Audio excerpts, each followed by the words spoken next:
Yeah, I mean, the true story is that a literary editor suggested that Britain, that we needed a State of the Nation novel about the crisis, and recommended 3 novelists, one of whom was me, and I was enormously flattered. But it also turned out that 2 of the others were dead, so I thought this was a message. And I really wanted to write, but I've done it before. My novels tend to be fairly contemporary, most of them. And I think that, there's a certain truth in novels that you don't get from current affairs and news. One of the things with a novel like this, unlike other novels, you do need to do some research, and I talked to bankers, and I talked to people I knew in banking, and also gradually it sort of built up and people offered me advice and help. I mean, one of the most sort of telling things was there's a plot twist where the bank is trying to pad its assets for public view, and I asked somebody who deals in trust funds how that would work, and would they use their own money, this very rich banking family, or would they use their clients' money? And he said, without doubt, they would use their clients' money, and they could hide it for a year or 2. And that was a revelation to me. I don't say it's dishonesty, but it seems to be pretty common that they're using our money, for their own purposes, and to make themselves very rich. And that was obviously where the title came from, other people's money.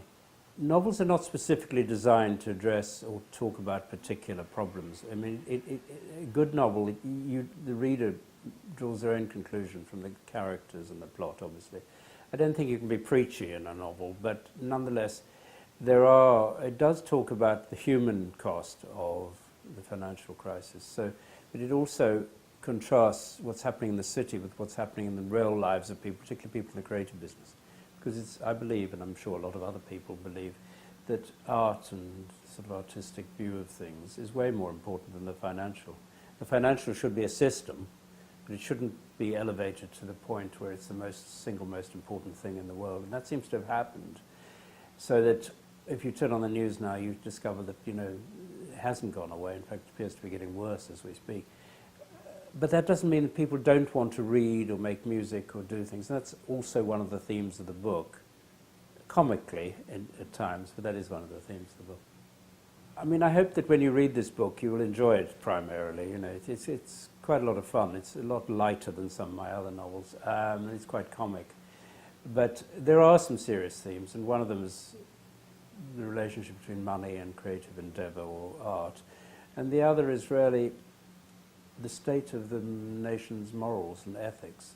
And by that, I'm not really taking sides, but I think it's undeniable that since the 1980s, there's been a kind of relaxing of standards. And the city of London, where they have our money and they churn it round and round and did some very strange things with it in the past 10 years, that is the prime example. They have bags and bags of other people's money, and they take off it, not necessarily illegally, they take off quite a substantial chunk for doing really very little. It's always amazed me. I cannot believe that there are millions of intelligent, or hundreds of thousands of intelligent people in the financial sector who deserve this kind of huge amount of money. And I think that is one of the things that may well come out of this crisis, is that we realize the markets are not infallible. And we also probably have realized there has to be very tight control, however much they squeak.